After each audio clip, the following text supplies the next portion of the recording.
You've all heard of walking while black, driving while black, hell, even grilling while black. Well, now we should add moving into your house while black to the list of offenses that apparently you can get handcuffed for. Now, this story comes from the Kansas City Star, and they reported that last week that a man, 61-year-old man, named Carl Robinson, was considered to be suspicious because he was moving a TV into his new house. Well, what's so suspicious about that? Well, I don't know. Maybe we should ask the officer. This happened in Tonganoxie, Kansas, and the officer was. Let me see if I have the name of this. I don't know if I do. But anyway, so this officer basically thought, oh, this black guy, he's moving the TV into his house. Well, he must be robbing this house. I'm going to go check. I'm going to see what happens. Now, Robinson told the Star that although he understood why he may have been stopped by the officer initially, given how late he was finishing up his move, he said it's hard to forgive the officer for what he did next. Now, let me stop there for a second. So, okay, look, this officer sees a guy moving stuff into his house, like a television, maybe a big screen, right? And goes, well, it's kind of late to be moving. Maybe I should check it out. Maybe I should see if this guy is doing something wrong or not. Now, that's funny because when I moved in my current place, we basically didn't get done moving until 3 o'clock in the morning. So we were moving shit way well into the night. Nobody stopped us. Nobody talked to us. No police officer. And I know this is anecdotal, but this doesn't seem to happen to people who look like me.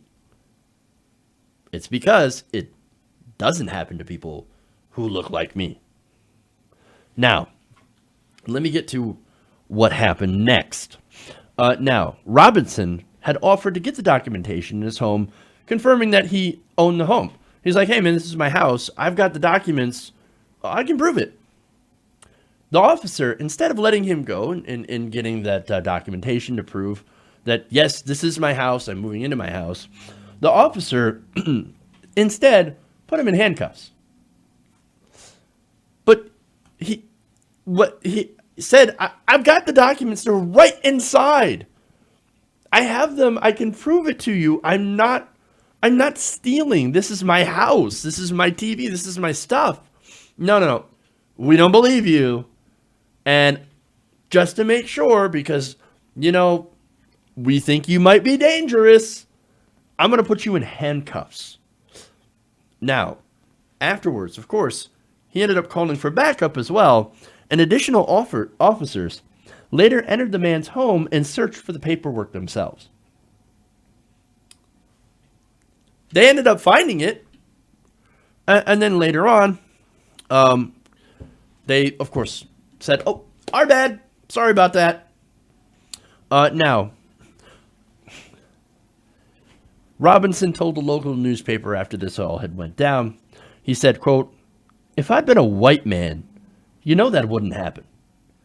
I'm being handcuffed right here in my own damn property.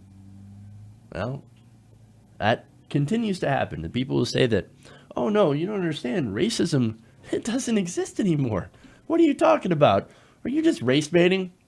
Well, you're not somebody who apparently can get handcuffed in their own home. And this comes not long after a police officer went into the wrong house and shot and killed a black man who was living there. You wonder why the black community doesn't trust police officers. Now, in footage captured by the initial officer who confronted him through his camera, Robinson basically was asking, hey, is this necessary? No, it's not necessary. But this is what we do to black men in America. The police officers thought, oh no, it's absolutely necessary.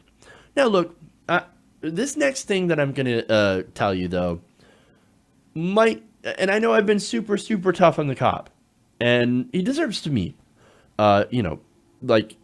to have someone be really tough on him.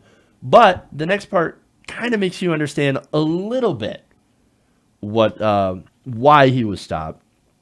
Now, police apologized to Robinson once they'd received his papers from his home, proving ownership, and explained to him why he was cuffed, citing recent robberies in the same town.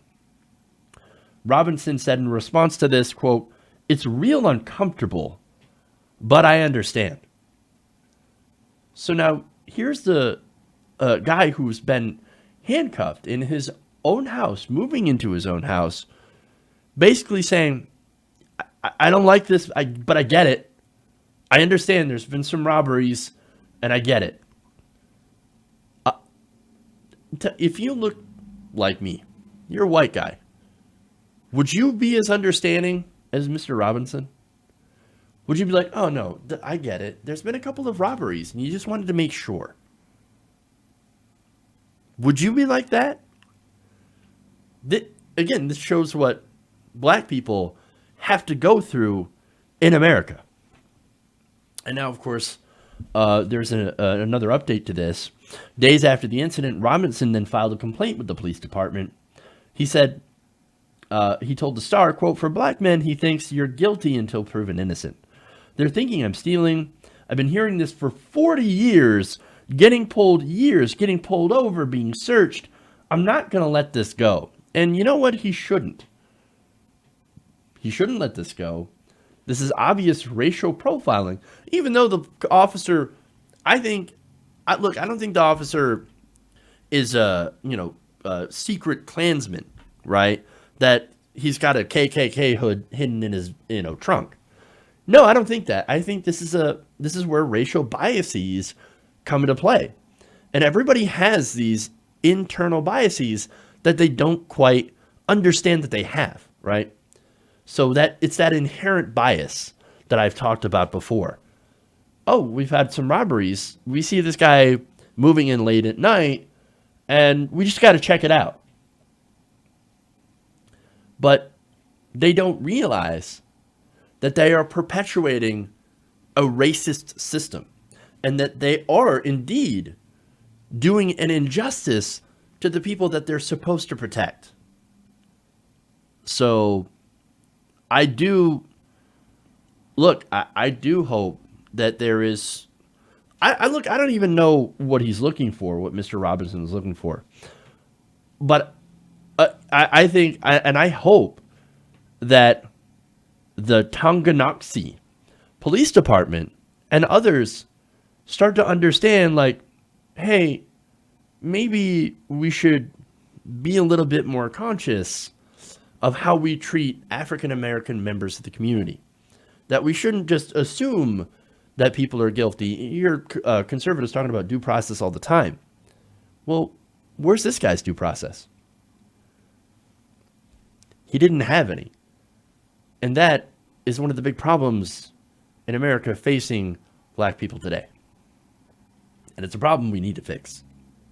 Hey everybody, thanks for watching this video. If you want to see more like this, please hit the subscribe button below. And if you want to support truly independent progressive media, please consider becoming a patron at patreon.com/TYTNation.